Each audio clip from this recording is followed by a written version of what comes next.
Hi, everyone. Welcome to the Sustainability Story. I'm Deborah Kidd, Director with the Global Industry Standards Team at CFA Institute. And I'm so pleased to have with me today Dr. Julian Kölbel. Julian is Assistant Professor of Sustainable Finance at the University of St. Gallen School of Finance and Center for Financial Services Innovation.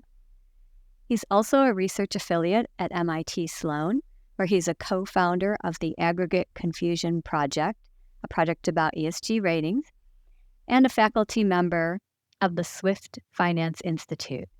Julian has won numerous awards for his research, which covers the real-world impact of sustainable investing. He also hosts the podcast, Innovations in Sustainable Finance. So before we get started, Julian, let me just say that I love your work. You write about so many topics that are practical and relevant to practitioners, and I love that you go on to propose actionable solutions. Today, I'm looking forward to talking with you about two of those topics, which are top of the mind of many investors right now: ESG ratings and impact investing. Thanks for being here.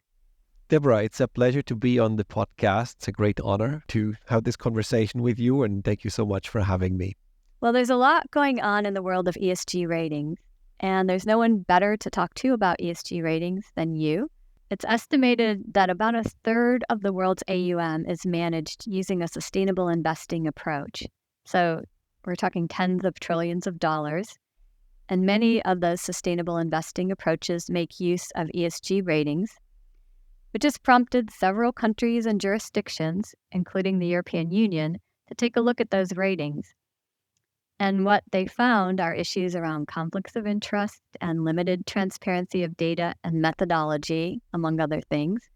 So various regulations are being proposed or considered, and the UK Financial Conduct Authority currently has a consultation paper out for a voluntary code of conduct for ESG rating agencies.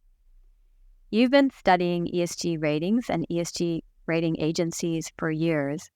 And in particular, you co-authored a now famous piece of research called Aggregate Confusion, the Divergence of ESG Ratings, which you published in 2020, but that paper is actually becoming even more relevant as time goes by. So can you tell us, what did you learn about ESG ratings from your research in Aggregate Confusion? What I learned was not so much that ESG ratings diverge. That was something that was clear to many people at the time who had worked with some intensity with ESG ratings, so have looked at least two of them next to each other. You could notice that pretty quickly. But then the question we really set out to answer was, why is it then that they diverge? And you could think of several reasons. And we split this. We say, well, one reason is what we call scope and weights. That is essentially, ESG is, of course, an aggregate of many different issues. So at least it's E for environment, S for social, and G for governance. But then within those, for instance, in the environmental pillar, you have CO2 emissions, you have emissions to water, you have toxic waste. So lots of detailed numbers that are aggregated into one big rating. Now, if you have two ratings, why do they differ? You can actually think of it in terms of student grades a little bit. I quite like that analogy. So also when you have your high school diploma, right, you get a grade point average of all the subjects that you took. And depending on which school you went to, you might get a different grade. And one reason for that is that different schools, they have a different scope. So there are different classes that you take. In one school, you might take physics. In another, you might have an arts class. And of course, depending on how you perform in these subjects, you get a different grade depending on which subjects you graded in. The second thing is weights. So how important is the arts class versus the physics class in your overall average? And that's something that's done by ESG ratings as well, of course, that they set a scope of what are the relevant issues, and they have some kind of aggregation function to put them together. And these are things that are, because what is a sustainable company is not completely defined, right? There's some matter of debate. What should a sustainable corporation look like? So it's not clear how to set scope and weight. This is an opinion that you can fruitfully disagree on. So that's one reason why ESG ratings diverge, is that they pick different subject areas and they aggregate them in different ways. And I think that's a perfectly legitimate reason to come to a different assessment. The second reason, and that's a bit more problematic, is that within a certain category, and let that be emissions to water, for example, there you find quite different assessments on the same company and on the same category from different raters. So that would be the situation as a student if you go to school and in the one school you get an A in physics and the other school gives you a C. And that's something about the teacher perhaps who doesn't like you, or or maybe it's a completely different style of physics that they teach in this class. So it's harder to understand why that appears, right? We would normally hope that there would be a similar assessment. And we find in the paper that that latter reason, which we call measurement, makes up for more than 50% of the overall divergence in the rating. So it is not so much a problem of how do we aggregate data and what do we find important. It is also relevant, but the main problem is actually the raw data underlying these ratings, that there are differences between different raters. And that's not so easy to solve. And that's also why we stopped in the paper just identifying the problem. So recently, you co-authored an op-ed for the Financial Times called Rating the ESG Rating Agencies, in which you had some opinions about what should be done about the rating agencies. Do you think regulation is needed, or can the issues be addressed voluntarily through a code of conduct?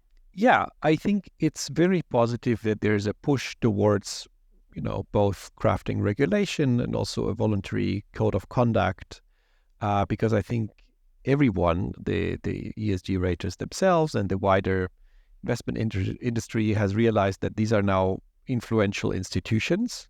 It matters what they do. There are conflicts of interest, so it's important to look closely. And also, I think back in the days, ESG ratings used to be small companies, with quite idealistic founders often who did something radically new and unusual at the time. Lots of idealism, of course. Now, most ESG raters are part of large financial data conglomerates, many of them owned by the big three credit raters. There's actually just RepRisk is one of the data providers that is still fully independent. Most others have been bought. So they are bigger animals now, and that's also a reason why regulation comes more to the fore, just because of size and power.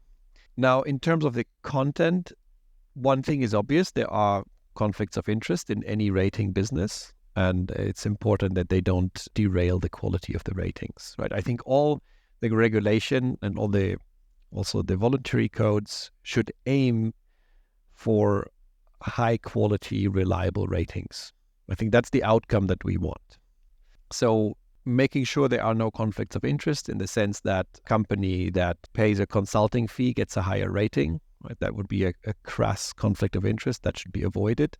At the same time, there also should be some form of exchange between rated companies and raters, right? So that companies have a chance to learn what is it really that I should be doing. So transparency is important for that. And I think in general, that could be upgraded, the transparency in terms of first, the definition. What is really this rating about? There is sometimes a bit of a mix, both in terms of those who provide it as well as those who buy it, that this is on the one hand about impact, how does a company affect the world in terms of environment and social issues, but then also somehow about financially and material risk and just financial performance at the end. And it probably isn't both cleanly. So I think you ought to decide a little bit, well, not a little bit, you ought to decide which one it is and then go about measuring that. I think that distinction is quite important to make. Right. And that's where there's a lot of confusion around the ratings. What a specific rating is intended for, impact or preference or financial materiality, and how an investor is actually using that rating. On the topic of correlation, I'm going to quote a statistic from your Aggregate Confusion paper. You found correlations between ESG ratings for the same company ranging from 0.38 to 0.71, which is much, much lower than what we see for a company's credit ratings. And we often hear that comparison being made. So is that a valid comparison in your view, should those correlations be similar to credit rating correlations? Well, it would be nice if they were that similar, but I think there's a couple of important reasons why they are not. And one reason is the clarity of definition, what's being measured. It's pretty clear for a credit rating.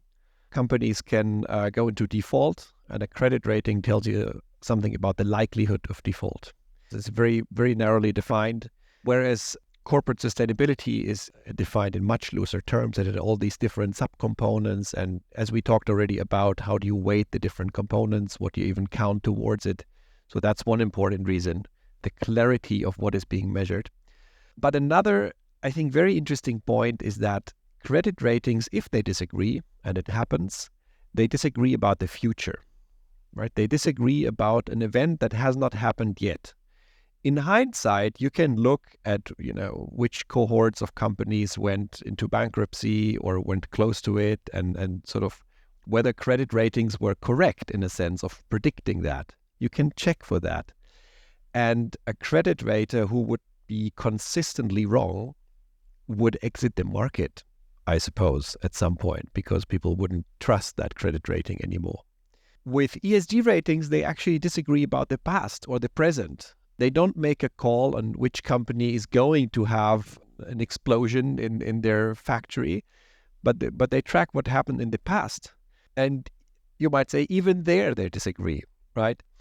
So that is a fundamental difference. And I think this could change if there were a regulatory and mandatory disclosure regime for, and I hope it's not going to be a huge set of issues, but for a sort of a smartly chosen subset, well measurable on the ESG front.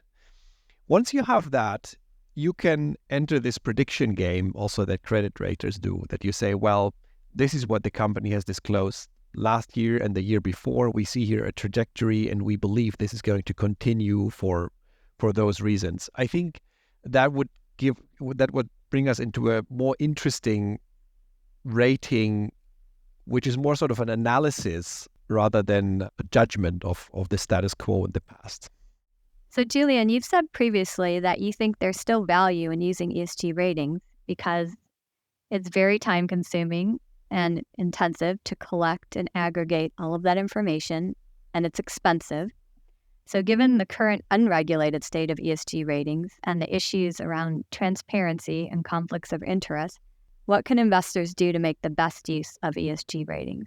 Yeah, I think that's a great question, because for all the criticism that ESG ratings have to face, they are still very much used. And there are reasons for that. And I also kind of want to break a lance for ESG raters because they harvest economies of scale.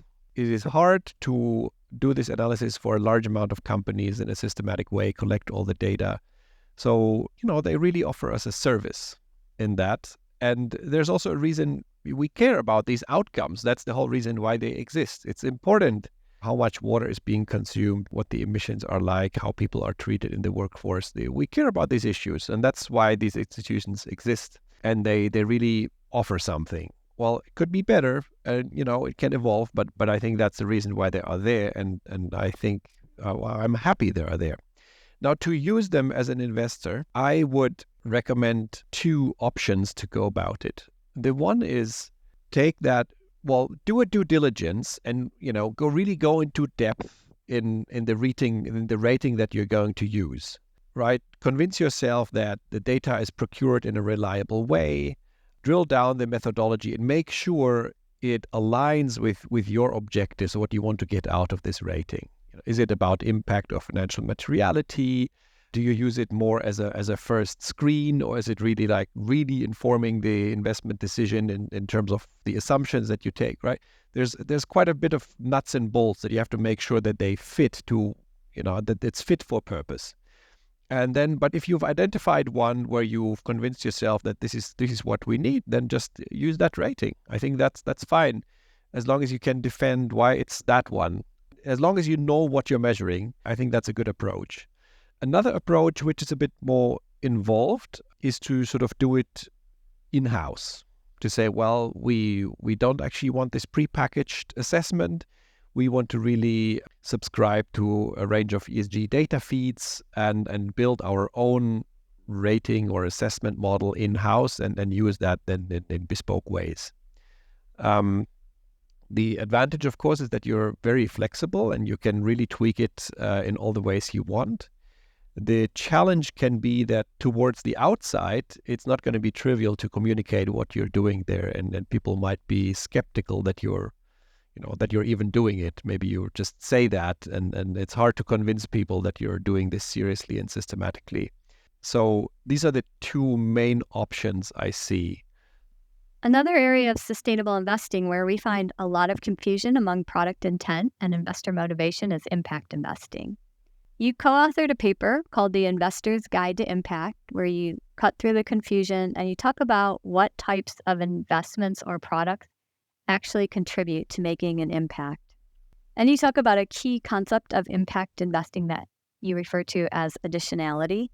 So can you tell us about The Investor's Guide to Impact and why additionality is important when you're looking to invest with impact? I'm quite proud of that booklet, The Investor's Guide to Impact. I think we really tackled a big question and came away with some useful answers.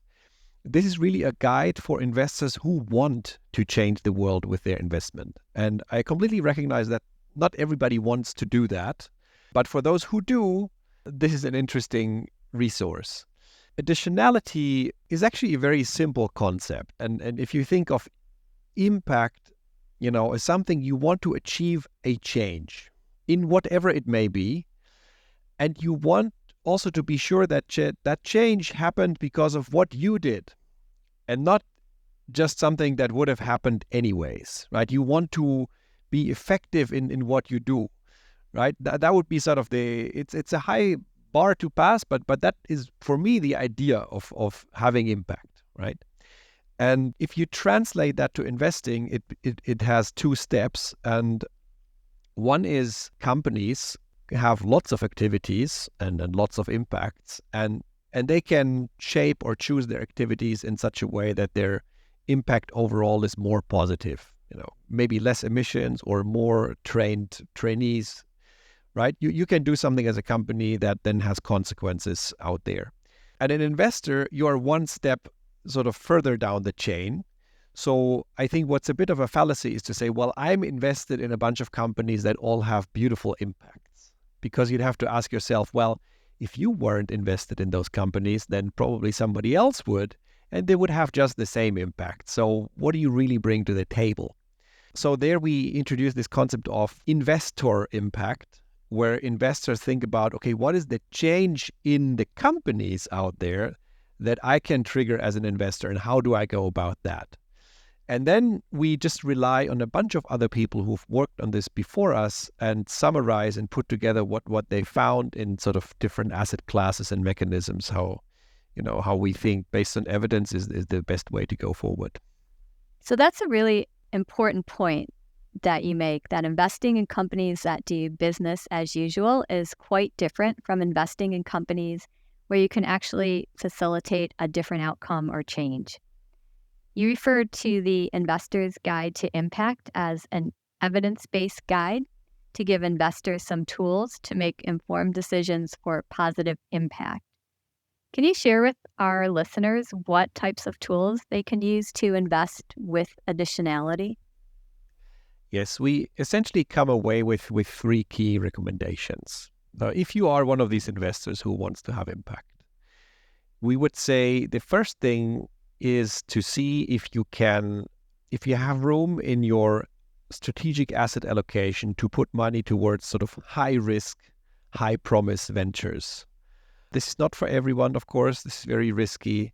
But if you can afford to take that risk, it might really make a big difference if you can find and back young companies who develop technologies that may ultimately have a profound impact, right? I'm thinking of smart technologies in the realm of climate change, massive efficiency gains, for example, but also education tech companies, right? These sorts of companies who, through innovation, really improve a lot of people's lives. If you can back those and help them survive or even get started, that's a great option. The second mechanism is shareholder engagement mainly. So that works in all public equity portfolios, even credit securities. It can also work. The idea is essentially that you use your voice as a shareholder or investor to try to steer companies on a more sustainable path. I think it's not possible or very, very unlikely to completely transition companies in that way, or even entire industries. But within the business that they're in already, there are often many small steps and useful measures that companies can take. Some take them already, others perhaps don't. And sort of this diffusion of best practices, that's, I think, that something very important that you can achieve through both shareholder engagement, but also then in a way back up your voice with some threats and saying, well, here's sort of the base, like the minimum that I expect, and you have 2 years time to do that, and otherwise I'm out. I think that that can be useful to reinforce that. But yeah, shareholder engagement, and that's something where we have quite a bit of empirical evidence that this is actually working. So that's an important mechanism because almost anyone can do that. There's not a great risk that you take on in addition. Can delegate that. We shouldn't expect that to save the world all on its own, but I think that can really make a contribution that shouldn't be discarded. And then the third mechanism is the most tentative, we would say. We don't see a lot of hard evidence that this is working. But of course, all investment takes place in a surrounding of regulation, cultural norms, and so forth. So it can be important, or it is important to also use your influence you have in that realm. So just policy making, legislation is important. So for example, if you say, oh, I'm excluding this industry because I can't invest in it. Somehow this may be ethical reasons. You just feel yuck about it. You don't want to invest. That's great. That industry is probably not going to suffer a whole lot from that. They continue what they're doing just without you. So in order to make this relevant, I would advise people to then also talk about that. So not just divest, but kind of sell and tell. Write an op-ed, talk to your colleagues about it, why you made this decision, just sort of make a point out of it. And then this may become relevant in sort of indirect ways, but really start to address the cause of the problem that you're seeing there. So there are ways of making an impact that are available to pretty much any investor if they're determined to do so. I found it really interesting to hear that there is evidence that shareholder engagement does work, even in a public equity portfolio, because I know that topic has been debated for some time now, and there's always been a lot of concern about impact washing. So where can our listeners find the Investor's Guide to Impact, as well as your other research? So that my research, I'm active on LinkedIn. So whenever I have something new, I'll post about it there. And then there is a nice repository called SSRN. So for most researchers in at least the social sciences, you'll find all their papers free of charge if you navigate to their author page, to my, in that case, on SSRN. So you'll find everything there, including the Aggregate Confusion paper and Can Sustainable Investing Save the World, and a few others. The latest paper that we've run is an experiment. It's called Is Sustainable Investing a Dangerous Placebo? There we explore this thesis that potentially sustainable investing, the whole idea is counterproductive because, the impacts of it, and I mean, that's also something that I would say, they are not clear in many cases, and we don't know how large they really are. So, I mean, maybe they are there, but are they really moving the needle? Is that going to be enough? Right, and then there's this thesis that this may be counterproductive because it distracts people essentially from the things that would really matter, which would, in the case of climate change, be perhaps just a carbon tax. Right, that sort of economists would clearly say, well, that's the first best solution. Why don't we do that? Well, it's politically hard to achieve, as we saw. So we ran an experiment where we let people invest, and the treatment group, they had the opportunity to invest in a climate fund. And then in the second stage, we used a referendum that we had here in Switzerland last June on an actual climate law. So there was a real election about to be held. And we asked people which camp they preferred, pro or against the law, and if they wanted to donate part of the money that they made in the experiment towards one of the two campaigns. So we wanted to see whether choosing the climate fund would erode people's willingness to support the climate law. But we found that it does not. So people seem to be quite stable in their views there, and they do not see these as a substitute, sort of sustainable investing and sustainable regulation. They are morally consistent, if you will. They, if they think this is an important issue, they do one thing and also the other, which I think is an important finding for this entire field, because that would indeed be a huge problem, right? If sustainable investing, the whole idea that you can have a positive impact through investing, then demotivates people from taking political action, which is, of course, also extremely important. Yes, and that's a really interesting topic to explore. So thank you for sharing that with us. And unfortunately, we are out of time. So Julian, I want to thank you very much for being our guest today on the Sustainability Story.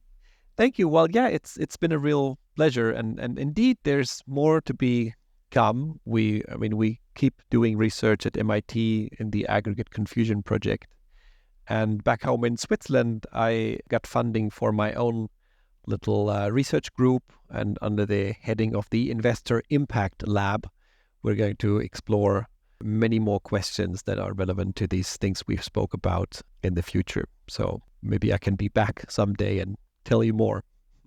Well, congratulations on that. And yes, absolutely. We'd love to have you back. We'd love to hear about the Investor Impact Lab.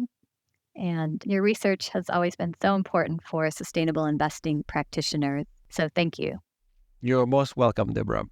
Thank you so much for having me.